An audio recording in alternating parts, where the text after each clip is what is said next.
ನಮಸ್ಕಾರ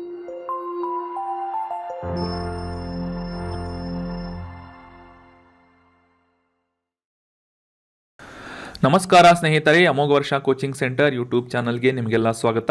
ಇವತ್ತಿನ ಪ್ರಮುಖವಾದಂತಹ ಕರೆಂಟ್ ಅಫೇರ್ಸ್ ಟಾಪಿಕ್ಗಳನ್ನು ಡಿಸ್ಕಸ್ ಮಾಡೋಣ. ಡಿಸ್ಕಷನ್ ಸ್ಟಾರ್ಟ್ ಮಾಡೋದಕ್ಕಿಂತ ಮುಂಚೆ ಕಳೆದ ಸೆಷನ್ನಲ್ಲಿ ಕೇಳಲಾದಂತಹ ಪ್ರಶ್ನೆಯ ಸರಿಯಾದ ಉತ್ತರವನ್ನು ಮೊದಲು ತಿಳಿದುಕೊಳ್ಳೋಣ. ಈ ಡಿಜಿಟಲ್ ಲಾಕರ್ಗಳು ಈ ಕೆಳಗಿನ ಯಾವ ಸಚಿವಾಲಯದ ಅಡಿಯಲ್ಲಿ ಪ್ರಾರಂಭ ಮಾಡಲಾದಂತಹ ಪ್ರಮುಖ ಉಪಕ್ರಮವಾಗಿದೆ ಅಂತ ಪ್ರಶ್ನೆ ಕೇಳಲಾಗಿತ್ತು. ಆಪ್ಷನ್ಗಳಲ್ಲಿ ವಿಜ್ಞಾನ ಮತ್ತು ತಂತ್ರಜ್ಞಾನ ಸಚಿವಾಲಯ, ಆಪ್ಷನ್ 2 ಇಂಧನ ಸಚಿವಾಲಯ, ಆಪ್ಷನ್ 3 ಎಲೆಕ್ಟ್ರಾನಿಕ್ಸ್ ಮತ್ತು ಮಾಹಿತಿ ತಂತ್ರಜ್ಞಾನ ಸಚಿವಾಲಯ ಅಥವಾ ರಾಸಾಯನಿಕಗಳು ಮತ್ತು ರಸಗೊಬ್ಬರಗಳ ಸಚಿವಾಲಯ ಅಂತ ಇದೆ. ಸರಿಯಾದ ಉತ್ತರ option 3 ministry of electronics and information technology ಅಥವಾ ಮಾಹಿತಿ ತಂತ್ರಜ್ಞಾನ ಮತ್ತು ಎಲೆಕ್ಟ್ರಾನಿಕ್ಸ್ ಸಚಿವಾಲಯದ ಅಡಿಯಲ್ಲಿ ಪ್ರಾರಂಭ ಮಾಡಲಾದಂತಹ ಪ್ರಮುಖವಾದಂತಹ ಡಿಜಿಟಲ್ ಲಾಕರ್ಗಳು ಅನ್ನುವ ಯೋಜನೆ ಏನಿದೆ 2015ರಲ್ಲಿ ಇದನ್ನು ಪ್ರಾರಂಭ ಮಾಡಲಾಗಿತ್ತು. ಸೊ ಈ ಡಿಜಿಟಲ್ ಲಾಕರ್ಗಳು ಅಂದರೆ ಏನು ಅಂತಂದರೆ ಕ್ಲೌಡ್ ಆಧಾರಿತವಾದಂತಹ ಸ್ಟೋರೇಜ್ ಸ್ಪೇಸ್ಗಳನ್ನು ಈ ಡಿಜಿಟಲ್ ಲಾಕರ್ಗಳು ಒದಗಿಸಿಕೊಡುತ್ತವೆ. ಇದರಿಂದ ಜನರಿಗೆ ತಮ್ಮ ಈ ದಾಖಲೆಗಳು, ಡಾಕ್ಯುಮೆಂಟ್ಸ್ಗಳು ಅಥವಾ ಮಾಹಿತಿಗಳನ್ನು ಡಿಜಿಟಲ್ ರೂಪದಲ್ಲಿ ಈ ಲಾಕರ್ಗಳಲ್ಲಿ ಸೇವ್ ಮಾಡಿಕೊಂಡು ಇಡುವಂತಹ ಒಂದು ಅನುಕೂಲವನ್ನು ಮತ್ತು ಯಾವಾಗ ಬೇಕಾದಂತಹ ಸಂದರ್ಭದಲ್ಲಿ ಇನ್ಸ್ಟಂಟ್ ಆಗಿ ಅವನ್ನು ಪಡೆಯುವಂತಹ ಅನುಕೂಲವನ್ನು ಈ ಡಿಜಿಟಲ್ ಲಾಕರ್ಗಳು ಮಾಡಿಕೊಡುತ್ತವೆ. So option 3 ministry of electronics and information technology. Option 3 ಅಂತ ಕರೆಕ್ಟಾಗಿ ಆನ್ಸರ್ ಮಾಡಿದಂತಹ ಎಲ್ಲ ಸ್ಟೂಡೆಂಟ್ಸ್ಗಳಿಗೆ ಕಂಗ್ರ್ಯಾಚುಲೇಷನ್ಸ್. ಇದೇ ರೀತಿ ಡಿಸ್ಕಷನ್ನಲ್ಲಿ ಭಾಗವಹಿಸ್ತಾ ಇರಿ, ಕರೆಕ್ಟ್ ಆನ್ಸರ್ಗಳನ್ನು ನೀಡ್ತಾ ಇರಿ ಅಂತ ಹೇಳ್ತಾ ಇವತ್ತಿನ ಪ್ರಶ್ನೆಯನ್ನು ತಿಳಿದುಕೊಳ್ಳೋಣ. ಈ ಕ್ರಯೋಜೆನಿಕ್ ಇಂಜಿನ್ ಅನ್ನೋದು ರೀಸೆಂಟಾಗಿ ನ್ಯೂಸ್ನಲ್ಲಿತ್ತು. ಸೊ ಇದಕ್ಕೆ ಸಂಬಂಧಿಸಿದಂತಹ ಡೀಟೇಲ್ ಆದಂಥ ಆರ್ಟಿಕಲನ್ನು ಕೂಡ ನಾವು ಡಿಸ್ಕಸ್ ಮಾಡಿದ್ವಿ. ಸೊ ಅದರ ಮೇಲಿನ ಒಂದು ಪ್ರಶ್ನೆ, ಈ ಕ್ರಯೋಜೆನಿಕ್ ಇಂಜಿನ್ ಬಗ್ಗೆ ಈ ಕೆಳಗಿನ ಯಾವ ಹೇಳಿಕೆ ಅಥವಾ ಸ್ಟೇಟ್ಮೆಂಟ್ ಸರಿಯಾಗಿದೆ ಅಂತ ಗುರುತಿಸಬೇಕಾಗಿದೆ. ಸ್ಟೇಟ್ಮೆಂಟ್ 1 ಅನಿಲೀಕೃತವಾದಂತಹ ರಾಕೆಟ್ ಇಂಧನವನ್ನು ಕಡಿಮೆ ತಾಪಮಾನದಲ್ಲಿ ಸಂಗ್ರಹಿಸಿಡಲಾಗುವಂತಹ ಇಂಜಿನ್ ಕ್ರಯೋಜೆನಿಕ್ ಇಂಜಿನ್ ಆಗಿದೆ ಅಂತ ಇದೆ. ಆಪ್ಷನ್ 2 ಅಥವಾ ಸ್ಟೇಟ್ಮೆಂಟ್ 2 ಘನ ಇಂಧನ ರಾಕೆಟ್ ಇಂಜಿನನ್ನು ಅತ್ಯಂತ ಕಡಿಮೆ ತಾಪಮಾನದಲ್ಲಿ ಕಾರ್ಯನಿರ್ವಹಿಸುವಂತಹ ಇಂಜಿನ್ ಕ್ರಯೋಜೆನಿಕ್ ಇಂಜಿನ್ ಆಗಿದೆ ಅಂತ ಇದೆ. ಆಪ್ಷನ್ 3 ಆಟೋಮೊಬೈಲ್ಗಳಲ್ಲಿ ಬಳಸಲಾಗುವಂತಹ ಹೈಬ್ರಿಡ್ ಇಂಜಿನ್ ಈ ಕ್ರಯೋಜೆನಿಕ್ ಇಂಜಿನ್ ಆಗಿದೆ ಅಂತ ಇದೆ. ಇನ್ನು 4ನೇ ಸ್ಟೇಟ್ಮೆಂಟ್ ಅಥವಾ ಆಪ್ಷನ್ ಕಡಿಮೆ ಇಂಗಾಲದ ಹೊರಸೂಸುವಿಕೆಗಾಗಿ ಪರ್ಯಾಯ CNG ಇಂಜಿನ್ ಈ ಕ್ರಯೋಜೆನಿಕ್ ಇಂಜಿನ್ ಆಗಿದೆ ಅಂತ ಆಪ್ಷನ್ 4 ಹೇಳ್ತಾ ಇದೆ. ಸೊ ಈ 4 ಆಪ್ಷನ್ಗಳಲ್ಲಿ ಕರೆಕ್ಟ್ ಆದಂತಹ ಆಪ್ಷನನ್ನು ಕಮೆಂಟ್ ಬಾಕ್ಸ್ನಲ್ಲಿ ಕಮೆಂಟ್ ಮಾಡಿ. ನಿಮ್ಮ ಯಾವುದೇ ಉತ್ತರವನ್ನು ಕಮೆಂಟ್ ಬಾಕ್ಸ್ನಲ್ಲಿ ಕಮೆಂಟ್ ಮಾಡಿ. ಮುಂದಿನ ಸೆಷನ್ನಲ್ಲಿ ಕ್ರಯೋಜೆನಿಕ್ ಇಂಜಿನ್ ಅಂದರೆ ಏನು ಮತ್ತು ಇದರ ಕರೆಕ್ಟ್ ಆನ್ಸರನ್ನು ಡೀಟೇಲ್ ಆಗಿ ಡಿಸ್ಕಸ್ ಮಾಡೋಣ. ಅಮೋಘ ವರ್ಷ ಕೋಚಿಂಗ್ ಸೆಂಟರ್ನಲ್ಲಿ ಹೊಸ KAS, PSI, ಗ್ರೂಪ್ C ಮತ್ತು PC ಆಫ್ಲೈನ್ ಬ್ಯಾಚಸ್ಗಳು ಪ್ರಾರಂಭವಾಗ್ತಾ ಇವೆ. ಇಂಟ್ರೆಸ್ಟ್ ಇರುವಂತಹ ಅಭ್ಯರ್ಥಿಗಳು ವಿಜಯನಗರದಲ್ಲಿರುವಂತಹ ಬ್ರಾಂಚ್ಗೆ ಭೇಟಿ ನೀಡುವುದರ ಮೂಲಕ ಅಡ್ಮಿಷನ್ ಮಾಡ್ಕೋಬೋದಾಗಿದೆ. ನಿಮ್ಮ ಯಾವುದೇ ಕ್ವೇರೀಸ್ಗಳಿದ್ದರೆ ಕಮೆಂಟ್ ಬಾಕ್ಸ್ನಲ್ಲಿ ಕಮೆಂಟ್ ಮಾಡಿ ಅಥವಾ ಈ ಕೆಳಗಿನ ಕಾಂಟ್ಯಾಕ್ಟ್ ನಂಬರನ್ನು ಸಂಪರ್ಕಿಸುವುದರ ಮೂಲಕ ಕ್ವೇರೀಸ್ಗಳನ್ನು ಕ್ಲಿಯರ್ ಮಾಡಿಕೊಂಡು ಅಡ್ಮಿಷನ್ ಮಾಡ್ಕೋಬೋದಾಗಿದೆ. ನಮ್ಮ ಯೂಟ್ಯೂಬ್ ಚಾನಲ್ಗೆ ಹೊಸದಾಗಿ ಭೇಟಿ ನೀಡ್ತಾ ಇದ್ದರೆ ಸಬ್ಸ್ಕ್ರೈಬ್ ಮಾಡಿ, ಬೆಲ್ ಐಕಾನನ್ನು ಕ್ಲಿಕ್ ಮಾಡಿ. ಈ ಕಂಟೆಂಟ್ ನಿಮ್ಮ ಪ್ರಿಪ್ರೇಷನ್ಗೆ ಹೆಲ್ಪ್ ಮಾಡ್ತಾ ಇದೆ ಅಂತ ಅನಿಸಿದರೆ ಕಂಟೆಂಟನ್ನು ಶೇರ್ ಮಾಡಿ ಮತ್ತು ನಿಮ್ಮ ಯಾವುದೇ ಕ್ವೇರೀಸ್ಗಳು, ಸಜೆಷನ್ಗಳಿದ್ದರೆ ಕಮೆಂಟ್ ಬಾಕ್ಸ್ನಲ್ಲಿ ಕಮೆಂಟ್ ಮಾಡಿ ಅಂತ ಹೇಳ್ತಾ ಇವತ್ತಿನ ಡಿಸ್ಕಷನನ್ನು ಪ್ರಾರಂಭ ಮಾಡೋಣ. ಇನ್ನು ಇವತ್ತಿನ ಆರ್ಟಿಕಲ್ಗೆ ಸಂಬಂಧಿಸಿದಂತಹ ಮೊದಲ ಪ್ರಶ್ನೆಯನ್ನು ತಿಳಿದುಕೊಳ್ಳೋದಾದರೆ, ಕೇಂದ್ರ ಮಾಲಿನ್ಯ ನಿಯಂತ್ರಣ ಮಂಡಳಿ ಅಥವಾ central pollution control board CPCB ಅನ್ನು ಈ ಒಂದು ಸಂಸ್ಥೆಯನ್ನು ಯಾವ ವರ್ಷದಲ್ಲಿ ಪ್ರಾರಂಭ ಮಾಡಲಾಯಿತು ಅಂತ ಪ್ರಶ್ನೆ ಇದ್ದು, ಆಪ್ಷನ್ಗಳಲ್ಲಿ 1966, ಆಪ್ಷನ್ 2 1974, ಆಪ್ಷನ್ 3 1983 ಅಥವಾ ಆಪ್ಷನ್ 4 2002 ಅಂತ ಇದೆ. ಸರಿಯಾದ ಉತ್ತರ ಆಪ್ಷನ್ 2 1974. ಕೇಂದ್ರ ಮಾಲಿನ್ಯ ನಿಯಂತ್ರಣ ಮಂಡಳಿ ಅಥವಾ ಸೆಂಟ್ರಲ್ ಪೊಲ್ಯೂಷನ್ ಕಂಟ್ರೋಲ್ ಬೋರ್ಡನ್ನು ಸ್ಥಾಪನೆ ಮಾಡಿದಂತಹ ವರ್ಷವಾಗಿದೆ.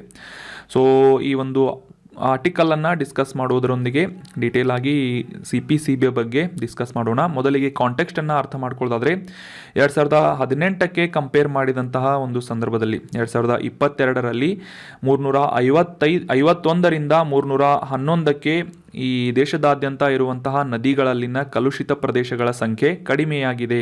ಆದರೆ ಪ್ರಾಯೋಗಿಕವಾಗಿ ಆ ಒಂದು ಪ್ರದೇಶಗಳಲ್ಲಿ ಮಾಲಿನ್ಯ ನಿಯಂತ್ರಣಗೊಂಡಿಲ್ಲ ಅಂತ ರೀಸೆಂಟಾಗಿ ಸೆಂಟ್ರಲ್ ಪೊಲ್ಯೂಷನ್ ಕಂಟ್ರೋಲ್ ಬೋರ್ಡ್ನಿಂದ ಒಂದು ವರದಿಯನ್ನು ಪಬ್ಲಿಷ್ ಮಾಡಲಾಗಿತ್ತು. ಸೊ ಹೀಗಾಗಿ ಕೇಂದ್ರ ಮಾಲಿನ್ಯ ನಿಯಂತ್ರಣ ಮಂಡಳಿ ನ್ಯೂಸ್ನಲ್ಲಿರುವುದರಿಂದ ಇದಕ್ಕೆ ಸಂಬಂಧಿಸಿದಂತಹ ಕೆಲವೊಂದಿಷ್ಟು ಇಂಪಾರ್ಟೆಂಟ್ ಮಾಹಿತಿಗಳನ್ನು ಈ ಆರ್ಟಿಕಲ್ನಲ್ಲಿ ಡಿಸ್ಕಸ್ ಮಾಡೋಣ. ಸೊ ಅದೇ ರೀತಿಯಾಗಿ ಆ ಒಂದು ವರದಿಯಲ್ಲಿ ನದಿಗಳಾಗಿರ್ಬೋದು, ದೇಶದಾದ್ಯಂತ ಇರುವಂತಹ ಈ ಸರೋವರಗಳು, ತೊರೆ, ಕೆರೆಗಳು, ಚರಂಡಿಗಳು, ಕಾಲುವೆಗಳು ಸೇರಿದಂತೆ ದೇಶದಾದ್ಯಂತ ಇರುವಂತಹ 28 ರಾಜ್ಯಗಳು ಮತ್ತು 7 ಕೇಂದ್ರಾಡಳಿತ ಪ್ರದೇಶಗಳಲ್ಲಿ ಪ್ರಮುಖವಾಗಿ 4,484 ಸ್ಥಳಗಳನ್ನು ಈ ಒಂದು ಸರ್ವೆಗೆ ಒಳಪಡಿಸಲಾಗಿತ್ತು. ಸೊ ಅದರಿಂದ ತಿಳಿದು ಬಂದಂತಹ ಒಂದು ರಿಪೋರ್ಟ್ ಏನು ಅಂತಂದರೆ, ನೀರಿನ ಗುಣಮಟ್ಟವನ್ನು ಮೇಲ್ವಿಚಾರಣೆ ಮಾಡಿದಂತಹ ಸಂದರ್ಭದಲ್ಲಿ ಆ ಪ್ರದೇಶಗಳಲ್ಲಿ ಈ ಒಂದು ಕಲುಷಿತ ಪ್ರದೇಶಗಳು ಕಡಿಮೆಯಾಗಿದ್ದರೂ ಕೂಡ, ಸಂಖ್ಯೆಯಲ್ಲಿ ಕಡಿಮೆಯಾಗಿದ್ದರೂ ಕೂಡ ಪ್ರಾಕ್ಟಿಕಲ್ ಆಗಿ ಆ ಒಂದು ಸ್ಥಳಗಳಲ್ಲಿ ಮಾಲಿನ್ಯ ನಿಯಂತ್ರಣಗೊಂಡಿಲ್ಲ ಅಂತ ಈ ಒಂದು CPCB ಇಂದ ರಿಪೋರ್ಟ್ ಡೀಟೇಲ್ ಆಗಿ ಪಬ್ಲಿಷ್ ಮಾಡಿದೆ. ಸೊ ಹೀಗಾಗಿ CPCB ಅಥವಾ ಕೇಂದ್ರ ಮಾಲಿನ್ಯ ನಿಯಂತ್ರಣ ಮಂಡಳಿಯ ಬಗ್ಗೆ ಈ ಆರ್ಟಿಕಲ್ನಲ್ಲಿ ತಿಳ್ಕೊಳ್ಳೋಣ ಅಂತ ಹೇಳಿದ್ದೆ. ಸೊ ಅದೇ ರೀತಿಯಾಗಿ ಈ CPCB ಅಥವಾ ಈ ಒಂದು ಮಂಡಳಿ ಏನಿದೆ, ಮುಖ್ಯವಾಗಿ ಭಾರತದ ಕೇಂದ್ರ ಸರ್ಕಾರದ ಪರಿಸರ, ಅರಣ್ಯ ಮತ್ತು ಹವಾಮಾನ ಬದಲಾವಣೆ ಸಚಿವಾಲಯದ ಅಡಿಯಲ್ಲಿ ಕೆಲಸ ಮಾಡುವಂತಹ ಶಾಸನಬದ್ಧವಾದಂತಹ ಸಂಸ್ಥೆಯಾಗಿದೆ. ಶಾಸನಬದ್ಧವಾದಂತಹ ಅಂತಂದರೆ ಸಂಸತ್ತಿನ ಒಂದು ಕಾಯ್ದೆಯ ಮೂಲಕ ಜಾರಿಗೊಳಿಸಲಾದಂತಹ ಸಂಸ್ಥೆ ಕೇಂದ್ರ ಮಾಲಿನ್ಯ ನಿಯಂತ್ರಣ ಮಂಡಳಿ. ಇದನ್ನು ಶಾಸನಬದ್ಧ ಅಂತ ಅಥವಾ ಈ ಸ್ಟ್ಯಾಟ್ಯೂಟರಿ ಸ್ಥಾನಮಾನವನ್ನು ಕೂಡ ಈ ಒಂದು ಸಂಸ್ಥೆಗೆ ನೀಡಲಾಗಿದೆ. 1974ರಲ್ಲಿ ನೆನ್ಪಿಟ್ಕೊಳ್ಳಿ, 1974ರಲ್ಲಿ ನೀರಿನ ಮಾಲಿನ್ಯ ತಡೆಗಟ್ಟುವಿಕೆ ಮತ್ತು ನಿಯಂತ್ರಣ ಕಾಯ್ದೆಯನ್ನು ಜಾರಿಗೊಳಿಸಲಾಗಿತ್ತು. ಸೊ ಅದೇ ಒಂದು ಕಾಯ್ದೆಯಲ್ಲಿ ಜಾರಿಗೊಂಡಂತಹ ಸ್ಥಾಪನೆಯಾದಂತಹ ಸಂಸ್ಥೆ ಕೇಂದ್ರ ಮಾಲಿನ್ಯ ನಿಯಂತ್ರಣ ಮಂಡಳಿಯಾಗಿದೆ. ಸೊ ಅದಾದ ನಂತರ 1981ರ ವಾಯು ಮಾಲಿನ್ಯ ತಡೆಗಟ್ಟುವಿಕೆ ಮತ್ತು ನಿಯಂತ್ರಣ ಕಾಯ್ದೆಯ ಅಡಿಯಲ್ಲಿ ಈ ಸೆಂಟ್ರಲ್ ಪೊಲ್ಯೂಷನ್ ಕಂಟ್ರೋಲ್ ಬೋರ್ಡ್ ಅಥವಾ ಕೇಂದ್ರ ಮಾಲಿನ್ಯ ನಿಯಂತ್ರಣ ಮಂಡಳಿಗೆ ಅಧಿಕಾರವನ್ನು ಮತ್ತು ಅದರ ಕಾರ್ಯಗಳನ್ನು, ಮ್ಯಾಂಡೇಟ್ಸ್ಗಳನ್ನು, ಜವಾಬ್ದಾರಿಗಳನ್ನು ವಹಿಸಲಾಗಿತ್ತು. ಸೊ ಹೀಗಾಗಿ 1974ರ ವಾಟರ್ ಆ್ಯಕ್ಟ್ ಅಂತ ಕೂಡ ಇದನ್ನ ಕರೀತಾರೆ, ವಾಟರ್ ಪೊಲ್ಯೂಷನ್ ಕಂಟ್ರೋಲ್ ಆ್ಯಕ್ಟ್ ಅಂತ. 1974ರ ಈ ಕಾಯ್ದೆಯ ಅಡಿಯಲ್ಲಿ ಸ್ಥಾಪನೆಗೊಂಡಂತಹ ಶಾಸನಬದ್ಧವಾದಂತಹ ಸಂಸ್ಥೆ ಕೇಂದ್ರ ಮಾಲಿನ್ಯ ನಿಯಂತ್ರಣ ಮಂಡಳಿ. ಇದು ಕೆಲಸ ಮಾಡುವಂತಹ, ಇದು ಯಾವ ಸಚಿವಾಲಯದ ಅಡಿಯಲ್ಲಿ ಕೆಲಸ ಮಾಡುತ್ತೆ ಅಂತ ಏನಾದರೂ ಪ್ರಶ್ನೆ ಬಂದರೆ ಪರಿಸರ, ಅರಣ್ಯ ಮತ್ತು ಹವಾಮಾನ ಬದಲಾವಣೆ ಸಚಿವಾಲಯ ಅಂತ ಅನ್ನೋದು ಕರೆಕ್ಟ್ ಆನ್ಸರ್ ಆಗಿದೆ. ಸೊ ಇನ್ನು ಮುಂದಿನ ಪ್ರಶ್ನೆಯನ್ನು ನೋಡೋಣ. ಇತ್ತೀಚೆಗೆ ಸುದ್ದಿಯಲ್ಲಿದ್ದಂತಹ ಈ ಬಾಂಬ್ ಸೈಕ್ಲೋನ್ಗೆ ಸಂಬಂಧಿಸಿದಂತೆ ಯಾವ ಗುಣಲಕ್ಷಣಗಳು ಕರೆಕ್ಟ್ ಆಗಿವೆ? ಕೆಳಗಿನ ಸ್ಟೇಟ್ಮೆಂಟ್ಗಳಲ್ಲಿ ಯಾವುದು ಸರಿಯಾಗಿದೆ ಅಂತ ಗುರುತಿಸಬೇಕಾಗಿದೆ ಬಾಂಬ್ ಸೈಕ್ಲೋನ್ಗೆ ಸಂಬಂಧಿಸಿದಂತೆ. ಸೊ ಈ ಆರ್ಟಿಕಲ್ನಲ್ಲಿ ಬಾಂಬ್ ಸೈಕ್ಲೋನ್ ಅಂದರೆ ಏನು, ಯಾವ ರೀತಿಯಾಗಿ ಈ ಒಂದು ಸೈಕ್ಲೋನ್ ಉಂಟಾಗುತ್ತದೆ ಅಂತ ಡೀಟೇಲ್ ಆಗಿ ಡಿಸ್ಕಸ್ ಮಾಡೋಣ. ಅದಕ್ಕಿಂತ ಮುಂಚೆ ಈ ಬಾಂಬ್ ಸೈಕ್ಲೋನ್ಗೆ ಸಂಬಂಧಿಸಿದಂತಹ ಸ್ಟೇಟ್ಮೆಂಟ್ ಯಾವುದು ಕರೆಕ್ಟ್ ಆಗಿದೆ ಅಂತ ಈ ಒಂದು ಕ್ವಶನ್ನಲ್ಲಿ, ಆನ್ಸರ್ನಲ್ಲಿ ತಿಳಿದುಕೊಳ್ಳೋಣ. ಸೊ ಸ್ಟೇಟ್ಮೆಂಟ್ 1, ಈ ಬಾಂಬ್ ಸೈಕ್ಲೋನ್ ಪ್ರತಿ ಗಂಟೆಗೆ 120ರಿಂದ 155 ಕಿಲೋಮೀಟರ್ ವೇಗದಲ್ಲಿ ಗಾಳಿಯನ್ನು ಉಂಟು ಮಾಡುವಂತಹ ಸಾಮರ್ಥ್ಯವನ್ನು ಹೊಂದಿದ್ದು ಭಾರೀ ಮಳೆಯನ್ನು ನೀಡುತ್ತದೆ ಅಂತ ಇದೆ. ಎರಡನೇ ಸ್ಟೇಟ್ಮೆಂಟ್, ಇದು ಶೀತ ಗಾಳಿಯಿಂದ ರೂಪಿಸಲ್ಪಡುವಂತಹ ಸೈಕ್ಲೋನ್ ಆಗಿದೆ ಅಂತ ಇದೆ. ಇನ್ನು ಮೂರನೇ ಸ್ಟೇಟ್ಮೆಂಟ್, ಈ ಬಾಂಬ್ ಸೈಕ್ಲೋನ್ ಅಥವಾ ಚಂಡಮಾರುತ ಏನಿದೆ ಬೆಚ್ಚಗಿನ ಗಾಳಿ ಮತ್ತು ತಂಪಾದ ಗಾಳಿಯ ಘರ್ಷಣೆಯಿಂದ ಉಂಟಾಗುವಂತಹ ಸೈಕ್ಲೋನ್ ಆಗಿದೆ ಅಂತ ಇದೆ. ನಾಲ್ಕನೇ ಆಪ್ಷನ್ನಲ್ಲಿ ಮೇಲಿನ ಎಲ್ಲ ಸ್ಟೇಟ್ಮೆಂಟ್ಗಳು ಕರೆಕ್ಟ್ ಆಗಿವೆ, ಮೇಲಿನ ಎಲ್ಲವೂ ಅಂತ ಆಪ್ಷನ್ 4 ಹೇಳ್ತಾ ಇದೆ. ಸೊ ಈ ಪ್ರಶ್ನೆಯ ಸರಿಯಾದ ಉತ್ತರ ಆಪ್ಷನ್ 4.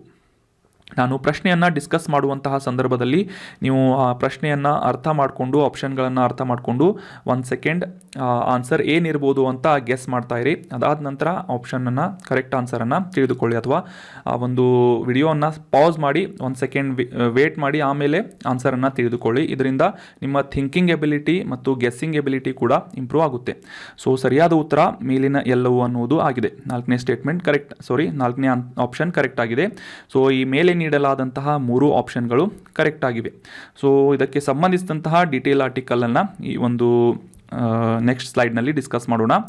ಬಾಂಬ್ ಸೈಕ್ಲೋನ್ ರೀಸೆಂಟಾಗಿ ಯುನೈಟೆಡ್ ಸ್ಟೇಟ್ಸ್ ಅಥವಾ ಉತ್ತರ ಅಮೆರಿಕಾದ ಪ್ರದೇಶದಲ್ಲಿ ಹಿಟ್ ಮಾಡ್ತಾ ಇದೆ ಮತ್ತು ಈ ಒಂದು ಸಂದರ್ಭದಲ್ಲಿ ಸಾವಿನ ಸಂಖ್ಯೆ ಕೂಡ ಏರಿದ್ದು 34ಕ್ಕೆ ಈ ಒಂದು ಬಾಂಬ್ ಸೈಕ್ಲೋನ್ನಿಂದ ಅದರ ಒಂದು ಪರಿಣಾಮದಿಂದ ಸಾವಿಗೀಡಾಗಿದ್ದಾರೆ ಜನರು, 34 ಜನರು ಅಂತ ಕಾಂಟೆಕ್ಸ್ಟ್ನಲ್ಲಿತ್ತು. ಸೊ ಹೀಗಾಗಿ ಬಾಂಬ್ ಸೈಕ್ಲೋನ್ ನ್ಯೂಸ್ನಲ್ಲಿರೋದ್ರಿಂದ ಈ ಜಿಯೋಗ್ರಫಿಗೆ ಸಂಬಂಧಿಸಿದಂತಹ ಸೈಕ್ಲೋನ್ಗಳ ಕುರಿತಾದಂತಹ ಈ ಬಾಂಬ್ ಸೈಕ್ಲೋನ್ ಕಾನ್ಸೆಪ್ಟನ್ನು ಡೀಟೇಲ್ ಆಗಿ ಅಂಡರ್ಸ್ಟ್ಯಾಂಡ್ ಮಾಡ್ಕೋಣ.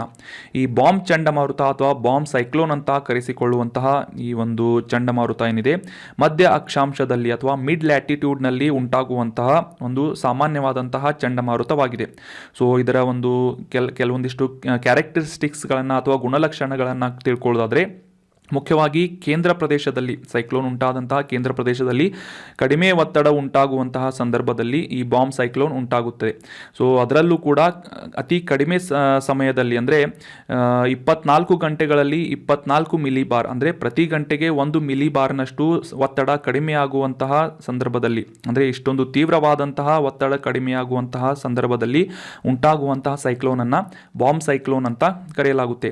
ಸೊ ಇಷ್ಟೊಂದು ಕ್ಷಿಪ್ರವಾದಂತಹ ತೀವ್ರತೆಯ ಮೂಲಕ ಉಂಟಾಗುವಂತಹ ಈ ಒಂದು ಪರಿಸ್ಥಿತಿಯನ್ನು ಅಥವಾ ಈ ವಿದ್ಯಮಾನವನ್ನು ಬಾಂಬೋಜೆನಿಸಿಸ್ ಅಂತ ಕರೆಯಲಾಗುತ್ತೆ. ಸೊ ಬಾಂಬ್ ಸೈಕ್ಲೋನ್ಗೆ ಕಾರಣವಾಗುವಂತಹ ಈ ಒಂದು ಪ್ರಕ್ರಿಯೆಯನ್ನು ಬಾಂಬೋಜೆನೆಸಿಸ್ ಅಂತ ಕರೆಯಲಾಗುತ್ತದೆ. ಸೊ ಹೀಗಾಗಿ ಈ ಬಾಂಬ್ ಚಂಡಮಾರುತ ಇನ್ನೊಂದಿಷ್ಟು ಇದರ ಗುಣಲಕ್ಷಣಗಳನ್ನು ತಿಳ್ಕೊಳ್ಳೋದಾದರೆ, ಬೆಚ್ಚಗಿನ ಗಾಳಿ ಮತ್ತು ತಂಪಾದಂತಹ ಗಾಳಿಯ ಘರ್ಷಣೆಯಿಂದ ಮುಖ್ಯವಾಗಿ ಈ ಬಾಂಬ್ ಸೈಕ್ಲೋನ್ ಉಂಟಾಗುತ್ತದೆ. ಅಂತಂದರೆ ಈ ಕೋಲ್ಡ್ ಫ್ರಂಟ್ಸ್ ಮತ್ತು ಹಾಟ್ ಫ್ರಂಟ್ಸ್ ಅಂತ ನಾವು ಸಾಮಾನ್ಯವಾಗಿ ಕರೆಯುತ್ತೇವೆ. ಕನ್ನಡದಲ್ಲಿ ಅರ್ಥ ಮಾಡ್ಕೋಬೇಕು ಅಂತಂದರೆ, ಈ ತಂಪಾದ ಗಾಳಿಯ ದ್ರವ್ಯರಾಶಿ ಮತ್ತು ಉಷ್ಣವಾದಂತಹ ಗಾಳಿಯ ದ್ರವ್ಯರಾಶಿಗಳ ಘರ್ಷಣೆಯಿಂದ ಇನ್ಸ್ಟಂಟಾಗಿ ಅಲ್ಲಿನ ಆ ಒಂದು ಪ್ರದೇಶದಲ್ಲಿನ ಒತ್ತಡ ಕಡಿಮೆಯಾಗುತ್ತದೆ. ಸೊ ಆ ಒಂದು ಸಂದರ್ಭದಲ್ಲಿ ಬಾಂಬ್ ಸೈಕ್ಲೋನ್ ಉಂಟಾಗುವಂತಹ ಪರಿಸ್ಥಿತಿಗಳು ಹೆಚ್ಚಾಗಿ ಉತ್ಪತ್ತಿಯಾಗುತ್ತವೆ. ಅದೇ ರೀತಿಯಾಗಿ ಭೂಮಿ ತಿರುಗೋದ್ರಿಂದ ಉಂಟಾಗುವಂತಹ ಒಂದು ಫೋರ್ಸನ್ನು, ಬಲವನ್ನು ಕೊರಿಯಾಲಿಸ್ ಫೋರ್ಸ್ ಅಂತ ಕರೆಯುತ್ತೇವೆ. ಸೊ ಆ ಒಂದು ಕೊರಿಯಾಲಿಸ್ ಫೋರ್ಸ್ ಕೂಡ ಈ ಬಾಂಬ್ ಸೈಕ್ಲೋನ್ಗೆ ಕಾಂಟ್ರಿಬ್ಯೂಟ್ ಮಾಡುತ್ತದೆ. ಸೊ ಅಷ್ಟೇ ಅಲ್ಲದೆ ಈ ಉತ್ತರ ಗೋಳಾರ್ಧದಲ್ಲಿ ಉಂಟಾಗುವಂತಹ ಈ ಬಾಂಬ್ ಸೈಕ್ಲೋನ್ಗಳು ಮೇಲಿನಿಂದ ಇವುಗಳನ್ನು ಅಬ್ಸರ್ವ್ ಮಾಡಿದಾಗ ಅಪ್ರದಕ್ಷಿಣಾಕಾರವಾಗಿ, ಅಂತಂದರೆ ಈ ಆ್ಯಂಟಿ ಕ್ಲಾಕ್ ವೈಸ್ ಅಥವಾ ಕೌಂಟರ್ ಕ್ಲಾಕ್ ವೈಸ್ ಅಂತ ಏನು ಕರಿತೇವೆ, ಆ ಒಂದು ಡೈರೆಕ್ಷನ್ನಲ್ಲಿ ತಿರುಗುವಂತಹ ಸೈಕ್ಲೋನ್ಗಳು ಈ ಬಾಂಬ್ ಸೈಕ್ಲೋನ್ಗಳಾಗಿವೆ. ವಿಶ್ವದಾದ್ಯಂತ ಪ್ರತಿ ವರ್ಷ ಸುಮಾರು 40ರಿಂದ 50 ಬಾಂಬ್ ಸೈಕ್ಲೋನ್ಗಳನ್ನು ನಾವು ಅಬ್ಸರ್ವ್ ಮಾಡಬಹುದಾಗಿದೆ. ಸೊ ಇದಕ್ಕೆ ಸಿಂಪಲ್ ಆಗಿ ಅಂಡರ್ಸ್ಟ್ಯಾಂಡ್ ಮಾಡ್ಕೋಬೇಕು ಅಂತಂದರೆ, ಅತಿ ಕಡಿಮೆಯಾದಂತಹ ಸಮಯದಲ್ಲಿ ತೀವ್ರವಾದಂತಹ ಒಂದು ಈ ಗಾಳಿಯ ಒತ್ತಡ ಕುಸಿಯುವ ಸಂದರ್ಭದಲ್ಲಿ, ಅದರಲ್ಲೂ ಮುಖ್ಯವಾಗಿ ಈ ಮಧ್ಯ ಅಕ್ಷಾಂಶದ ಪ್ರದೇಶದಲ್ಲಿ ಉಂಟಾಗುವಂತಹ ಸೈಕ್ಲೋನ್ಗಳನ್ನು ಬಾಂಬ್ ಸೈಕ್ಲೋನ್ಗಳು ಅಂತ ಕರೆಯುತ್ತೇವೆ. ಸೊ ಈ ಸೈಕ್ಲೋನ್ಗಳು ಉತ್ತರ ಗೋಳಾರ್ಧದಲ್ಲಿ ಆ್ಯಂಟಿ ಕ್ಲಾಕ್ ವೈಸ್ ಡೈರೆಕ್ಷನ್ನಲ್ಲಿ ತಿರುಗುವಂತಹ ಸೈಕ್ಲೋನ್ಗಳಾಗಿವೆ. ಸೊ ಇವು ಸಾಮಾನ್ಯವಾಗಿ ಕಂಡುಬರುವಂತಹ ಈ ಬಾಂಬ್ ಸೈಕ್ಲೋನ್ನ ಮುಖ್ಯವಾದಂತಹ ಗುಣಲಕ್ಷಣಗಳಾಗಿವೆ. ಸೊ ಈ ಕಾನ್ಸೆಪ್ಟ್ ಮತ್ತು ಇದರ ಕ್ಯಾರೆಕ್ಟರಿಸ್ಟಿಕ್ಸ್ ಅಂಡರ್ಸ್ಟ್ಯಾಂಡ್ ಆಯಿತು ಅಂತ ತಿಳ್ಕೊತೀನಿ. ಸೊ ಈ ಕ್ವಶನ್ನಲ್ಲಿ ಡಿಸ್ಕಸ್ ಮಾಡಲಾದಂತಹ 3 ಸ್ಟೇಟ್ಮೆಂಟ್ಗಳು ಕರೆಕ್ಟ್ ಆಗಿವೆ. ಸಾಮಾನ್ಯವಾಗಿ ಇವು 120ರಿಂದ 155 ಕಿಲೋಮೀಟರ್ ವೇಗದ ಗಾಳಿಯನ್ನು ಉಂಟು ಮಾಡುತ್ತವೆ ಮತ್ತು ಶೀತ ಗಾಳಿಯಲ್ಲಿ ಮುಖ್ಯವಾಗಿ ರೂಪಿಸಲ್ಪಡುವಂತಹ, ಅಂದರೆ ಈಗ ವಿಂಟರ್ ನಡೀತಾ ಇದೆ, ವಿಂಟರ್ ಅಂದರೆ ಚಳಿಗಾಲ ನಡೀತಾ ಇದೆ. ಅದೇ ರೀತಿಯಾಗಿ ಉತ್ತರ ಗೋಳಾರ್ಧದಲ್ಲಿ ಅಂದರೆ ಉತ್ತರ ಅಮೆರಿಕಾ ಪ್ರದೇಶದಲ್ಲಿ ಸಾಕಷ್ಟು ಶೀತದ ವಾತಾವರಣ ಉಂಟಾಗಿರುತ್ತೆ. ಸೊ ಆ ಒಂದು ಸಂದರ್ಭದಲ್ಲಿ ಶೀತ ಗಾಳಿಯಿಂದ ಉಂಟಾಗುವಂತಹ ಸೈಕ್ಲೋನ್ ಬಾಂಬ್ ಸೈಕ್ಲೋನ್ ಆಗಿರುತ್ತೆ. ಅಷ್ಟೇ ಅಲ್ಲದೆ ಈ ಬಾಂಬ್ ಚಂಡಮಾರುತ ಬೆಚ್ಚಗಿನ ಗಾಳಿ ಮತ್ತು ತಂಪಾದಂತಹ ಗಾಳಿಯ ಘರ್ಷಣೆಯಿಂದ ಉಂಟಾಗುವಂತಹ ಸೈಕ್ಲೋನ್ ಆಗಿದೆ. ಸೊ ಈ 3 ಸ್ಟೇಟ್ಮೆಂಟ್ಗಳು ಕರೆಕ್ಟ್ ಆಗಿದ್ದು. ಇನ್ನು ಮುಂದಿನ ಪ್ರಶ್ನೆಯನ್ನು ನೋಡೋಣ. ಪಂಡಿತ್ ಮದನ್ ಮೋಹನ್ ಮಾಳವೀಯ ಅವರ ಜಯಂತಿಯನ್ನು ರೀಸೆಂಟಾಗಿ ಆಚರಿಸಲಾಯಿತು. ಸೊ ಅವರಿಗೆ ಸಂಬಂಧಿಸಿದಂತಹ ಒಂದು ಪ್ರಶ್ನೆ ಇದಾಗಿದ್ದು, ಪಂಡಿತ್ ಮದನ್ ಮೋಹನ್ ಮಾಳವೀಯ ಅವರನ್ನು ಮಹಾಮನ ಅಥವಾ ಮಹಾನ್ ಆತ್ಮ ಅಂತ ಕರೆದಂತಹ ವ್ಯಕ್ತಿ ಯಾರು ಅಂತ ಪ್ರಶ್ನೆ ಇದೆ.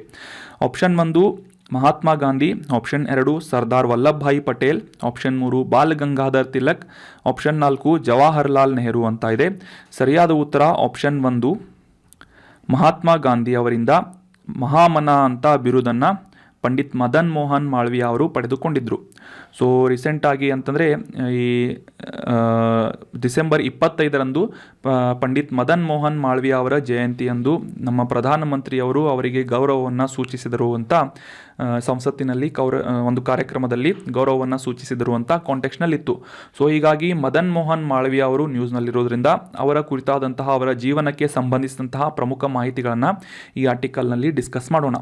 ಭಾರತ ರತ್ನ ಮದನ್ ಮೋಹನ್ ಮಾಳವೀಯ ಅವರು ಡಿಸೆಂಬರ್ 25, 1861ರಲ್ಲಿ ಉತ್ತರ ಪ್ರದೇಶದ ಅಲಹಾಬಾದ್ನಲ್ಲಿ ಜನಿಸ್ತಾರೆ.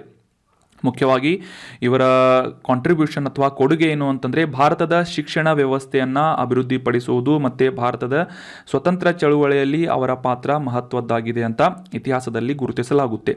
ಸೊ ಭಾರತ ರತ್ನ ಮದನ್ ಮೋಹನ್ ಮಾಳವೀಯ ಅವರು ಮುಖ್ಯವಾಗಿ ನೀಡಿದಂತಹ ಕೊಡುಗೆಗಳನ್ನು ನೋಡೋದಾದರೆ 1916ರಲ್ಲಿ ಬನಾರಸ್ ಹಿಂದೂ ವಿಶ್ವವಿದ್ಯಾನಿಲಯವನ್ನು ಪಂಡಿತ್ ಮದನ್ ಮೋಹನ್ ಮಾಳವಿಯ ಅವರು ಸ್ಥಾಪಿಸ್ತಾರೆ. ನೆನ್ಪಿಟ್ಕೊಳ್ಳಿ, 1916ರಲ್ಲಿ ಬನಾರಸ್ ಹಿಂದೂ ವಿಶ್ವವಿದ್ಯಾನಿಲಯವನ್ನು, ಎಲ್ಲಿದೆ ಇದು? ಬನಾರಸ್ನಲ್ಲಿದೆ, ಅಂದರೆ ವಾರಣಾಸಿಯಲ್ಲಿದೆ. ಸೊ ಪಂಡಿತ್ ಮದನ್ ಮೋಹನ್ ಮಾಳವಿಯ ಅವರು ಇದರ ಸಂಸ್ಥಾಪಕರಾಗಿದ್ದಾರೆ.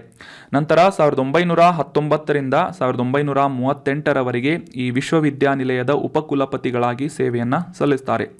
ನಂತರ ಅದಕ್ಕಿಂತ ಮುಂಚೆ ಅಂದರೆ 1906ರಲ್ಲಿ ಹಿಂದೂ ಮಹಾಸಭಾದ ಸಂಸ್ಥಾಪಕ ಸದಸ್ಯರಲ್ಲಿ ಒಬ್ಬರಾಗಿ ಮದನ್ ಮೋಹನ್ ಮಾಳವಿಯ ಅವರು ಗುರುತಿಸಿಕೊಳ್ಳುತ್ತಾರೆ.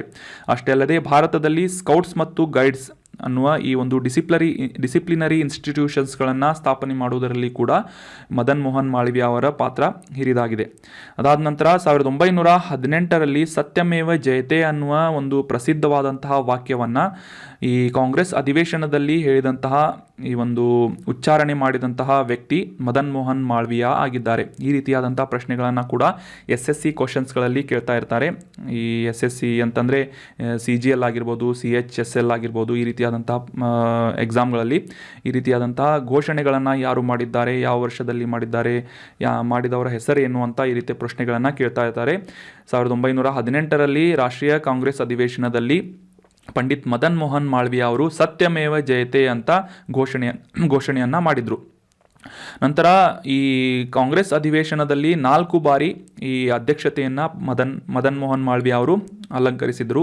1909, 1913, 1919, ನಂತರ 1932ರಲ್ಲಿ ನಡೆದಂತಹ ಈ ಕಾಂಗ್ರೆಸ್ ಅಧಿವೇಶನಗಳಲ್ಲಿ 4 ಬಾರಿ ಕಾಂಗ್ರೆಸ್ನ ಅಧ್ಯಕ್ಷರಾಗಿ ಈ ಮದನ್ ಮೋಹನ್ ಮಾಳವಿಯ ಅವರು ಅಧ್ಯಕ್ಷತೆಯನ್ನು ಸ್ವೀಕರಿಸಿದರು. ನಂತರ ಈ ಮಹಾತ್ಮ ಗಾಂಧಿ ಅವರ ನೇತೃತ್ವದಲ್ಲಿ ನಡೆದಂತಹ ಸಿವಿಲ್ ಡಿಸೊಬಿಡಿಯೆಂಟ್ ಮೂವ್ಮೆಂಟ್ ಮತ್ತು ಅಸಹಕಾರ ಚಳುವಳಿ ಅಂತಂದರೆ ನಾನ್ ಕೋಆಪರೇಷನ್ ಮೂವ್ಮೆಂಟ್ಗಳಲ್ಲಿ ಸಾಕಷ್ಟು ಒಂದು ಸಕ್ರಿಯವಾಗಿ ಭಾಗವನ್ನು ವಹಿಸಿದ್ರು ಮತ್ತು ದೊಡ್ಡ ಪಾತ್ರವನ್ನು ವಹಿಸಿದ್ರು. ನಂತರ 1924ರಿಂದ 1946ರವರೆಗೆ ಹಿಂದೂಸ್ತಾನ್ ಟೈಮ್ಸ್ ಈ ಪತ್ರಿಕೆಯ ಅಧ್ಯಕ್ಷರಾಗಿ ಕೆಲಸವನ್ನು ಮಾಡಿದ್ದಾರೆ. ನಂತರ ಇವರು ಹಿಂದಿ ಮತ್ತು ಇಂಗ್ಲಿಷ್ ಪತ್ರಿಕೆಗಳಲ್ಲಿ ಸಾಕಷ್ಟು ರೀತಿಯಾಗಿ ಪತ್ರಿಕೆಗಳನ್ನು ಸ್ಥಾಪನೆ ಮಾಡಿದ್ದು, ಅದರಲ್ಲಿ ಪ್ರಮುಖವಾದಂತಹ ಪತ್ರಿಕೆಗಳು ದಿ ಲೀಡರ್, ಹಿಂದೂಸ್ತಾನ್ ದೈನಿಕ್ ಮತ್ತು ಮರ್ಯಾದಾ. ನೆನ್ಪಿಟ್ಕೊಳ್ಳಿ, ಪಂಡಿತ್ ಮದನ್ ಮೋಹನ್ ಮಾಳವಿಯ ಅವರಿಂದ ಸ್ಥಾಪನೆಗೊಂಡಂತಹ ಪತ್ರಿಕೆಗಳು ಯಾವುವು ಅಂತಂದರೆ ದಿ ಲೀಡರ್, ಹಿಂದೂಸ್ತಾನ್ ದೈನಿಕ್, ಮರ್ಯಾದಾ ಅಂತ. ಸೊ ಇವು ಪ್ರಮುಖವಾಗಿವೆ. ಅಷ್ಟೇ ಅಲ್ಲದೆ ಮುಖ್ಯವಾಗಿ ಇವರು ಮಾಳವಿಯ ಅವರು ಉಚಿತ ಮತ್ತು ಕಡ್ಡಾಯ ಪ್ರಾಥಮಿಕ ಶಿಕ್ಷಣವನ್ನು ಪ್ರತಿಪಾದಿಸಿದಂತಹ ವ್ಯಕ್ತಿಗಳಲ್ಲಿ ಪ್ರಮುಖರಾಗಿದ್ದಾರೆ. ಮಾಳವಿಯ ಅವರಿಗೆ ಮಹಾತ್ಮ ಗಾಂಧಿ ಅವರಿಂದ ಮಹಾಮನ ಅಂತ ಬಿರುದನ್ನು ನೀಡಲಾಗಿದೆ. ಮಹಾಮನ ಅಥವಾ ಮಹಾನ್ ಆತ್ಮ ಎಂಬ ಬಿರುದನ್ನು ಮಹಾತ್ಮ ಗಾಂಧಿ ಅವರು ಮದನ್ ಮೋಹನ್ ಮಾಳವಿಯ ಅವರಿಗೆ ನೀಡಿದ್ದಾರೆ. ಇದು very important from examination point of view, ನೆನ್ಪಿಟ್ಕೊಳ್ಳಿ. 2014ರಲ್ಲಿ ಮರಣೋತ್ತರವಾಗಿ ಪಂಡಿತ್ ಮಾಳವಿಯ ಅವರಿಗೆ ದೇಶದ ಅತ್ಯುನ್ನತ ನಾಗರಿಕ ಪ್ರಶಸ್ತಿಯಾದಂತಹ ಭಾರತ ರತ್ನವನ್ನು ನೀಡಿ ಪುರಸ್ಕರಿಸಲಾಯಿತು. ಮರಣೋತ್ತರವಾಗಿ 2016ರಲ್ಲಿ ಈ ಭಾರತೀಯ ರೈಲ್ವೆಯಿಂದ ಈ ಮದನ್ ಮೋಹನ್ ಮಾಳವಿಯ ಅವರ ಗೌರವಾರ್ಥವಾಗಿ ವಾರಣಾಸಿ ನವದೆಹಲಿಯಿಂದ ಹೊರಡುವಂತಹ ಒಂದು ಎಕ್ಸ್ಪ್ರೆಸ್ಸನ್ನು ಅಥವಾ ರೈಲ್ವೆಯನ್ನು ಮಹಾಮನ ಎಕ್ಸ್ಪ್ರೆಸ್ ಅಂತ ಗುರುತಿಸಲಾಗುತ್ತದೆ. So that was all about details of life of Pandit Madan Mohan Malaviya. ಇನ್ನು ಮುಂದಿನ ಪ್ರಶ್ನೆಯನ್ನು ನೋಡೋಣ. ಇತ್ತೀಚೆಗೆ ಪ್ರಕಟವಾದಂತಹ ಈ ಫೋಕ್ಸ್ in the road, my days at RBI and beyond ಅನ್ನುವ ಪುಸ್ತಕವನ್ನು ಪಬ್ಲಿಷ್ ಮಾಡಲಾಗಿದೆ. ಸೊ ಈ ಪುಸ್ತಕದ ಲೇಖಕರು ಯಾರು ಅಂತ ಗುರುತಿಸಬೇಕಾಗಿದ್ದು, option 1 Raghuram Rajan, option 2 Shaktikanta Das, option 3 Urjit Patel ಅಥವಾ ಆಪ್ಷನ್ 4 C ರಂಗರಾಜನ್ ಅಂತ ಇದೆ. ಫೋಕ್ಸ್ ಇನ್ ದಿ ರೋಡ್ ಅನ್ನುವ ಪುಸ್ತಕವನ್ನು ಪಬ್ಲಿಷ್ ಮಾಡಲಾಗಿದ್ದು, ಇದರ ಲೇಖಕರು ಯಾರು ಅಂತಂದರೆ ಆಪ್ಷನ್ 4 C ರಂಗರಾಜನ್ ಅವರು. Option 4 is right answer. RBI governor ಆಗಿ ಸೇವೆ ಸಲ್ಲಿಸಿದಂತಹ C ರಂಗರಾಜನ್ ಅವರಿಂದ ಈ ಪುಸ್ತಕವನ್ನು ಬರೆಯಲಾಗಿದೆ ಅಥವಾ ಅವರ ಒಂದು ಆತ್ಮಕಥೆಯಾಗಿದೆ. ಸೊ ಕಾಂಟೆಕ್ಸ್ಟನ್ನು ಮೊದಲಿಗೆ ಅರ್ಥ ಮಾಡ್ಕೊಳ್ಳೋದಾದರೆ, ಆಲ್ರೆಡಿ ಡಿಸ್ಕಸ್ ಮಾಡಿದ ಹಾಗೆ C ರಂಗರಾಜನ್ ಅವರು ಫೋಕ್ಸ್ in the road, my days at RBI and beyond ಅನ್ನುವ ಪುಸ್ತಕವನ್ನು ಬರೆದಿದ್ದು, ಇವರ ಆತ್ಮಚರಿತ್ರೆಯಾಗಿ ಇದನ್ನು ಪೆಂಗ್ವಿನ್ ಬಿಸ್ನೆಸ್ ಅನ್ನುವ ಈ ಪ್ರಕಟಕರಿಂದ ಅಥವಾ ಪಬ್ಲಿಷರ್ಸ್ನಿಂದ ಪಬ್ಲಿಷ್ ಮಾಡಲಾಗಿದೆ ಅಂತ ಕಾಂಟೆಕ್ಸ್ಟ್ನಲ್ಲಿದೆ. ಸೊ ಇದರ ಬಗ್ಗೆ ಡೀಟೇಲ್ ಆಗಿ ಡಿಸ್ಕಸ್ ಮಾಡೋದಾದರೆ, ಭಾರತದ ರಿಸರ್ವ್ ಬ್ಯಾಂಕ್ನ 19ನೇ ಗವರ್ನರ್ ಆಗಿ ಸೇವೆ ಸಲ್ಲಿಸಿದಂತಹ ಡಾಕ್ಟರ್ C ರಂಗರಾಜನ್ ಅವರ ಆತ್ಮಚರಿತ್ರೆಯಾಗಿ ಫೋಕ್ಸ್ ಇನ್ ದಿ ರೋಡ್ ಅನ್ನುವ ಪುಸ್ತಕ ಪಬ್ಲಿಷ್ ಆಗಿದೆ. ಸ್ವತಂತ್ರ ನಂತರದ ಯೋಜನಾ ಯುಗದಿಂದ ಇಂದಿನ ಕಾಲದವರೆಗೆ ಭಾರತದ ಆರ್ಥಿಕ ಪರಿವರ್ತನೆಯನ್ನು ಚರ್ಚಿಸುವಂತಹ ಮುಖ್ಯವಾದಂತಹ ಪುಸ್ತಕ ಫೋಕ್ಸ್ ಇನ್ ದಿ ರೋಡ್ ಅನ್ನೋದು ಆಗಿದೆ. ಸೊ ಈ ಪುಸ್ತಕದಲ್ಲಿ ಮುಖ್ಯವಾಗಿ 3 ಭಾಗಗಳನ್ನು ವಿಂಗಡಿಸಲಾಗಿದ್ದು, ಮೊದಲನೇ ಭಾಗದಲ್ಲಿ ಈ ಸಿ ರಂಗರಾಜನ್ ಅವರು RBI ಮತ್ತು ಯೋಜನಾ ಆಯೋಗದ ಕುರಿತಾದಂತಹ ಪ್ರಮುಖ ಮಾಹಿತಿಗಳನ್ನು ಡಿಸ್ಕಸ್ ಮಾಡಿದ್ದಾರೆ. ನಂತರ ಭಾಗ 2ರಲ್ಲಿ RBI ಗವರ್ನರ್ ಆಗಿ ಇವರ ಒಂದು ಕಾರ್ಯಗಳನ್ನು ಮತ್ತು ಇವರ ಎಕ್ಸ್ಪೀರಿಯನ್ಸನ್ನು ಈ ಒಂದು 2ನೇ ಭಾಗದಲ್ಲಿ ಶೇರ್ ಮಾಡಿದ್ದು, 3ನೇ ಭಾಗದಲ್ಲಿ RBIಯನ್ನು ಮೀರಿ ಭಾರತ ಮತ್ತು ಭಾರತದ ಆರ್ಥಿಕತೆಯ ಕುರಿತಾದಂತಹ ಸಾಕಷ್ಟು ಮಾಹಿತಿಗಳನ್ನು ಫೋಕ್ಸ್ in the road, my days at RBI and beyond ಅನ್ನೋ ಪುಸ್ತಕದಲ್ಲಿ ಸಿ ರಂಗರಾಜನ್ ಅವರು ಡಿಸ್ಕಸ್ ಮಾಡಿದ್ದಾರೆ ಅಥವಾ ಬರೆದಿದ್ದಾರೆ. ಇನ್ನು ಮುಂದಿನ ಪ್ರಶ್ನೆಯನ್ನು ನೋಡೋಣ. ಈ ಪ್ರವಾಸೋದ್ಯಮವನ್ನು ಸುಧಾರಿಸುವಂತಹ ಉದ್ದೇಶದಿಂದ ಕೇಂದ್ರ ಪ್ರವಾಸೋದ್ಯಮ ಸಚಿವಾಲಯದ ಅಡಿಯಲ್ಲಿ ಯಾವ ವರ್ಷದಲ್ಲಿ ಪ್ರಸಾದ್ ಅನ್ನುವ ಯೋಜನೆಯನ್ನು ಪ್ರಾರಂಭ ಮಾಡಲಾಯಿತು ಅಂತ ಪ್ರಶ್ನೆ ಇದ್ದು, ಆಪ್ಷನ್ಗಳಲ್ಲಿ 2014, ಆಪ್ಷನ್ 2 2015, ಆಪ್ಷನ್ 3 2018 ಅಥವಾ ಆಪ್ಷನ್ 4 2022 ಅಂತ ಇದೆ. ಸರಿಯಾದ ಉತ್ತರ ಆಪ್ಷನ್ 1 2014ನೇ ಇಸವಿಯಲ್ಲಿ ಪ್ರಸಾದ್ ಅನ್ನುವ ಈ ಪ್ರವಾಸೋದ್ಯಮವನ್ನು ಸುಧಾರಿಸುವಂತಹ ಉದ್ದೇಶದಿಂದ ಪ್ರವಾಸೋದ್ಯಮ ಈ ಸಚಿವಾಲಯದಿಂದ ಈ ಯೋಜನೆಯನ್ನು ಪ್ರಾರಂಭ ಮಾಡಲಾಗಿತ್ತು. ಸೊ ಪ್ರಶ್ನೆಗೆ ಕರೆಕ್ಟಾಗಿ ಆನ್ಸರನ್ನು ತಿಳ್ಕೊಂಡ್ವಿ. ಇನ್ನು ಮೊದಲಿಗೆ ಈ ಆರ್ಟಿಕಲ್ನ ಕಾಂಟೆಕ್ಸ್ಟ್ ಅಥವಾ ನ್ಯೂಸ್ನಲ್ಲಿ ಈ ಪ್ರಸಾದ್ ಯೋಜನೆ ಯಾಕಿತ್ತು ಅಂತ ತಿಳ್ಕೊಳ್ಳೋದಾದರೆ, ರಾಷ್ಟ್ರಪತಿಗಳಾದಂತಹ ಶ್ರೀಮತಿ ದ್ರೌಪದಿ ಮುರ್ಮು ಅವರು ತೆಲಂಗಾಣದ ಭದ್ರಾಚಲಂನ ಶ್ರೀ ಸೀತಾರಾಮಚಂದ್ರ ಸ್ವಾಮಿ ವಾರಿ ದೇವಸ್ಥಾನದಲ್ಲಿ ಈ ಭದ್ರಾಚಲಂ ಗ್ರೂಪ್ ಆಫ್ ಟೆಂಪಲ್ನಿಂದ ತೀರ್ಥಯಾತ್ರೆ ಸೌಲಭ್ಯಗಳ ಅಭಿವೃದ್ಧಿ ಯೋಜನೆಗೆ ಅಡಿಗಲ್ಲನ್ನು ಹಾಕಿದ್ರು ಅಂತ ಒಂದು ಕಾಂಟೆಕ್ಸ್ಟ್ನಿಂದ ನಮಗೆ ಅರ್ಥ ಆಗುತ್ತೆ. ಇದೇ ಒಂದು ಸಂದರ್ಭದಲ್ಲಿ ರಾಷ್ಟ್ರಪತಿಗಳು ತೆಲಂಗಾಣದ ರುದ್ರೇಶ್ವರ ದೇವಸ್ಥಾನದಲ್ಲಿ ಈ ಯುನೆಸ್ಕೋ ವಿಶ್ವ ಪರಂಪರೆಯ ತಾಣದ ತೀರ್ಥಯಾತ್ರೆಗಳನ್ನು ಮತ್ತು ಪರಂಪರೆಯ ಮೂಲ ಸೌಕರ್ಯಗಳ ಅಭಿವೃದ್ಧಿಗೆ ಕೆಲವೊಂದಿಷ್ಟು ಯೋಜನೆಗಳಿಗೆ ಅಡಿಪಾಯಗಳನ್ನು ಹಾಕಿದ್ರು ಅಂತ ಕಾಂಟೆಕ್ಸ್ಟ್ನಿಂದ ನಮಗೆ ಅರ್ಥ ಆಗುತ್ತೆ. ಸೊ ಭಾರತದ ಕೇಂದ್ರ ಸರ್ಕಾರದ ಪ್ರವಾಸೋದ್ಯಮ ಸಚಿವಾಲಯದ ಈ ಪ್ರಸಾದ್ ಅನ್ನುವ ಯೋಜನೆಯ ಅಡಿಯಲ್ಲಿ ಈ ಮೇಲೆ ತಿಳಿಸಲಾದಂತಹ ಯೋಜನೆಗಳನ್ನು ಅನುಷ್ಠಾನಗೊಳಿಸಲಾಗ್ತಾ ಇದೆ ಅಥವಾ ಲಾಂಚ್ ಮಾಡಲಾಗ್ತಾ ಇದೆ. ಸೊ ಈ ಪ್ರಸಾದ್ ಅನ್ನುವ ಯೋಜನೆ ಕುರಿತಾದಂತಹ ಕೆಲವೊಂದಿಷ್ಟು ಪ್ರಮುಖ ಮಾಹಿತಿಗಳನ್ನು ಡಿಸ್ಕಸ್ ಮಾಡೋದಾದರೆ, ಆಗಲೇ ತಿಳಿಸಿದ ಹಾಗೆ ಪ್ರವಾಸೋದ್ಯಮವನ್ನು ಸುಧಾರಿಸುವಂತಹ ನಿಟ್ಟಿನಲ್ಲಿ ಪ್ರಾರಂಭ ಮಾಡಲಾದಂತಹ ಒಂದು ಮಹತ್ವಾಕಾಂಕ್ಷಿ ಪ್ರಸಾದ್ ಯೋಜನೆ 2014-15ರ ಸಂದರ್ಭದಲ್ಲಿ ಸ್ಥಾಪನೆ ಮಾಡಲಾಯಿತು. ಸೊ ದೇಶದಾದ್ಯಂತ ಇರುವಂತಹ ತೀರ್ಥ ಕ್ಷೇತ್ರಗಳನ್ನು ಅಭಿವೃದ್ಧಿಪಡಿಸುವ ಮೂಲಕ ಆಧ್ಯಾತ್ಮಿಕ ಮತ್ತು ಸಾಂಸ್ಕೃತಿಕ ಪ್ರವಾಸೋದ್ಯಮವನ್ನು ಉತ್ತೇಜಿಸುವ ಉದ್ದೇಶವನ್ನು ಈ ಪ್ರಸಾದ್ ಅನ್ನುವ ಯೋಜನೆ ಹೊಂದಿದೆ. ಸೊ ಅಷ್ಟೇ ಅಲ್ಲದೆ ಭಾರತದ ತೀರ್ಥಯಾತ್ರೆ ಮತ್ತು ಪಾರಂಪರಿಕ ಪ್ರವಾಸೋದ್ಯಮ ಸ್ಥಳಗಳನ್ನು ಸಮಗ್ರ ಮೂಲ ಸೌಕರ್ಯಗಳನ್ನು ಒದಗಿಸುವಂತಹ ಒಂದು ಮಹತ್ವಾಕಾಂಕ್ಷೆ ಅಥವಾ ಉದ್ದೇಶ ಕೂಡ, ಗುರಿಯನ್ನು ಕೂಡ ಈ ಪ್ರಸಾದ್ ಯೋಜನೆ ಹೊಂದಿದೆ. ಇನ್ನು ಈ ಸಂದರ್ಭದಲ್ಲಿ ಡಿಸ್ಕಸ್ ಮಾಡಲಾದಂತಹ ಶ್ರೀ ಸೀತಾರಾಮಚಂದ್ರ ಸ್ವಾಮಿ ವಾರಿ ದೇವಸ್ಥಾನ, ಇದರ ಬಗ್ಗೆ ತಿಳ್ಕೊಳ್ಳೋದಾದರೆ 350 ವರ್ಷಗಳಿಗಿಂತಲೂ ಹಳೆಯದಾದಂತಹ ಈ ಒಂದು ದೇವಸ್ಥಾನವನ್ನು ರಾಮಾಯಣದೊಂದಿಗೆ ಸಾಕಷ್ಟು ನಿಕಟವಾದಂತಹ ಸಂಬಂಧ ಹೊಂದಿದೆ ಅಂತ ಹೇಳಲಾಗುತ್ತದೆ. ಅಷ್ಟೇ ಅಲ್ಲದೆ ಈ ದೇವಸ್ಥಾನದ ಮುಖ್ಯವಾದಂತಹ ಟ್ರಸ್ಟ್ ಅಥವಾ ಈ ಭದ್ರಾಚಲಂ ಗ್ರೂಪ್ ಆಫ್ ಟೆಂಪಲ್ಸ್ನ ಈ ಒಂದು ಪ್ರದೇಶದಲ್ಲಿ ಅಥವಾ ಈ ಒಂದು ಕ್ಯಾಂಪಸ್ನಲ್ಲಿ ಸಾಕಷ್ಟು ಮೂಲಸೌಕರ್ಯಗಳನ್ನು ಒದಗಿಸುವಂತಹ ಅಭಿವೃದ್ಧಿ ಕಾರ್ಯಕ್ರಮಗಳ ಒಂದು ಯೋಜನೆಗಳನ್ನು ಅನುಷ್ಠಾನಗೊಳಿಸಲಾಗ್ತಾ ಇದ್ದು, ಸುಮಾರು 41.38 ಕೋಟಿಗಳಷ್ಟು ಅಂದಾಜು ವೆಚ್ಚದಲ್ಲಿ ಈ ಯೋಜನೆಗಳನ್ನು ಅನುಷ್ಠಾನ ಅಥವಾ ಅನುಮೋದನೆಯನ್ನು ನೀಡಲಾಗಿದೆ. ಸೊ ನೆನ್ಪಿಟ್ಕೊಳ್ಳಿ, ಪ್ರಸಾದ್ ಅನ್ನುವ ಯೋಜನೆಯನ್ನು ಜಾರಿಗೊಳಿಸಿದಂತಹ ಸಂಸ್ಥೆ ಅಥವಾ ಇಲಾಖೆ ಯಾವುದು, ಸಚಿವಾಲಯ ಯಾವುದು ಅಂತಂದರೆ ಕೇಂದ್ರ ಪ್ರವಾಸೋದ್ಯಮ ಇಲಾಖೆ. 2014-15ರಲ್ಲಿ ಈ ಪ್ರಸಾದ್ ಅನ್ನುವ ಯೋಜನೆಯನ್ನು ಪ್ರಾರಂಭ ಮಾಡಲಾಗಿತ್ತು. ಅಷ್ಟೇ ಅಲ್ಲದೆ ಈ ಒಂದು ದೇಶದಾದ್ಯಂತ ಇರುವಂತಹ ತೀರ್ಥ ಕ್ಷೇತ್ರಗಳನ್ನು ಮತ್ತು ಆಧ್ಯಾತ್ಮಿಕ ಸಾಂಸ್ಕೃತಿಕ ಪ್ರವಾಸೋದ್ಯಮವನ್ನು ಉತ್ತೇಜಿಸುವ ನಿಟ್ಟಿನಲ್ಲಿ ಈ ಪ್ರಸಾದ್ ಯೋಜನೆಯನ್ನು ಅನುಷ್ಠಾನಗೊಳಿಸಲಾಗ್ತಾ ಇದೆ. ಸೊ ಈ ರೀತಿಯಾದಂತಹ ಪಾಯಿಂಟ್ಸ್ಗಳನ್ನು ಕೂಡ ಈ ಭಾರತದ ಟೂರಿಸಂಗೆ ಸಂಬಂಧಿಸಿದಂತಹ, ಪ್ರವಾಸೋದ್ಯಮಕ್ಕೆ ಸಂಬಂಧಿಸಿದಂತಹ ಅಥವಾ ಆರ್ಥಿಕ ಒಂದು ಅಭಿವೃದ್ಧಿಗೆ ಸಂಬಂಧಿಸಿದಂತಹ ಪಾಯಿಂಟ್ಸ್ಗಳಲ್ಲಿ ಏನಾದರೂ ಎಸ್ಸೆಗಳು ಬಂದರೆ ಈ ಕಂಪಲ್ಸರಿಯಾಗಿ ಈ ಪ್ರವಾಸೋದ್ಯಮಕ್ಕೆ ಸಂಬಂಧಿಸಿದಂತಹ ಕೆಲವೊಂದಿಷ್ಟು ಸ್ಕೀಮ್ಸ್ಗಳನ್ನು ಮೆನ್ಷನ್ ಮಾಡಬೇಕಾಗುತ್ತೆ. ಅದರಲ್ಲಿ ಪ್ರಸಾದ್ ಅನ್ನುವ ಯೋಜನೆ ಸಾಕಷ್ಟು ಪ್ರಮುಖವಾದಂತಹ ಯೋಜನೆಯಾಗಿದೆ. So that was all about today's articles. ಈಗ ಡಿಸ್ಕಸ್ ಮಾಡಲಾದಂತಹ ಎಲ್ಲ ಆರ್ಟಿಕಲ್ಸ್ಗಳನ್ನು ಮತ್ತೊಮ್ಮೆ ರಿವೈಸ್ ಮಾಡಿಬಿಡೋಣ. ಮೊದಲನೇ ಆರ್ಟಿಕಲ್ನಲ್ಲಿ ಕೇಂದ್ರ ಮಾಲಿನ್ಯ ನಿಯಂತ್ರಣ ಮಂಡಳಿಯ ಕುರಿತಾದಂತಹ ಸಾಕಷ್ಟು ಮಾಹಿತಿಗಳನ್ನು ಡಿಸ್ಕಸ್ ಮಾಡಿದ್ವಿ. ಯಾವ ರೀತಿಯಾಗಿ ಇದರ ಸ್ಥಾಪನೆಯಾಯಿತು, ಯಾವ ಕಾಯ್ದೆ ಅಡಿಯಲ್ಲಿ ಇದನ್ನು ಸ್ಥಾಪನೆ ಮಾಡಲಾಯಿತು ಅಂತ ಡೀಟೇಲ್ ಆಗಿ ಅಂಡರ್ಸ್ಟ್ಯಾಂಡ್ ಮಾಡ್ಕೊಂಡ್ವಿ. ನಂತರದ ಆರ್ಟಿಕಲ್ನಲ್ಲಿ ಬಾಂಬ್ ಸೈಕ್ಲೋನ್ ಅಂದರೆ ಏನು, ಈ ಕಾನ್ಸೆಪ್ಟ್ ಜಾಗ್ರಫಿಗೆ ಸಂಬಂಧಿಸಿದಂತಹ ಕಾನ್ಸೆಪ್ಟನ್ನು ಅಂಡರ್ಸ್ಟ್ಯಾಂಡ್ ಮಾಡ್ಕೊಂಡ್ವಿ. ಅದಾದ ನಂತರ ಯಾವ ರೀತಿ ಗುಣಲಕ್ಷಣಗಳನ್ನು ಈ ಬಾಂಬ್ ಸೈಕ್ಲೋನ್ ಹೊಂದಿದೆ ಅಂತ ತಿಳ್ಕೊಂಡ್ವಿ. ನಂತರದ ಆರ್ಟಿಕಲ್ನಲ್ಲಿ ಭಾರತ ರತ್ನ ಪಂಡಿತ್ ಮದನ್ ಮೋಹನ್ ಮಾಳ್ವಿಯ ಅವರ ಜೀವನದ ಕುರಿತಾದಂತಹ ಮತ್ತು ಭಾರತದ ಸ್ವತಂತ್ರ ಚಳುವಳಿಯಲ್ಲಿ ಅವರು ನೀಡಿದಂತಹ ಕಾಂಟ್ರಿಬ್ಯೂಷನ್ಗಳು, ಶಿಕ್ಷಣ ಕ್ಷೇತ್ರದಲ್ಲಿ ಅವರು ನೀಡಿದಂತಹ ಕೊಡುಗೆಗಳ ಕುರಿತಾದಂತಹ ಸಾಕಷ್ಟು ಮಾಹಿತಿಗಳನ್ನು ಈ ಆರ್ಟಿಕಲ್ನಲ್ಲಿ ಡಿಸ್ಕಸ್ ಮಾಡಿದ್ವಿ. ನಂತರದ ಆರ್ಟಿಕಲ್ನಲ್ಲಿ ಮಾಜಿ RBI ಗವರ್ನರ್ ಆದಂತಹ ಸಿ ರಂಗರಾಜನ್ ಅವರ ಆತ್ಮಚರಿತ್ರೆ ಫೋಕ್ಸ್ ಇನ್ ದಿ ರೋಡ್ ಅನ್ನುವ ಪುಸ್ತಕವನ್ನು ಪಬ್ಲಿಷ್ ಮಾಡಲಾಗಿದೆ. ಈ ಒಂದು ಪುಸ್ತಕದಲ್ಲಿ ಏನೇನು ಪ್ರಮುಖವಾಗಿ ಹೈಲೈಟ್ ಮಾಡಲಾದಂತಹ ವಿಷಯಗಳು ಏನಿವೆ ಅಂತ ತಿಳ್ಕೊಂಡ್ವಿ. ನಂತರ ಈ ಪ್ರಸಾದ್ ಅನ್ನುವ ಯೋಜನೆ ಕುರಿತಾದಂತಹ ಸಾಕಷ್ಟು ಮಾಹಿತಿಗಳನ್ನು ಡಿಸ್ಕಸ್ ಮಾಡಿದ್ವಿ. So that was all about today's discussion. Thank you so much for joining the discussion. ಈ ಕಂಟೆಂಟನ್ನು ನಿಮ್ಮ ಎಲ್ಲ ಫ್ರೆಂಡ್ಸ್ಗಳ ಜೊತೆ ಶೇರ್ ಮಾಡಿ. ನಿಮ್ಮ ಯಾವುದೇ ಸಜೆಷನ್ಗಳಿದ್ದರೆ ಕಮೆಂಟ್ ಬಾಕ್ಸ್ನಲ್ಲಿ ಕಮೆಂಟ್ ಮಾಡಿ ಅಂತ ಹೇಳ್ತಾ ಹ್ಯಾವ್ ಅ ನೈಸ್ ಡೇ.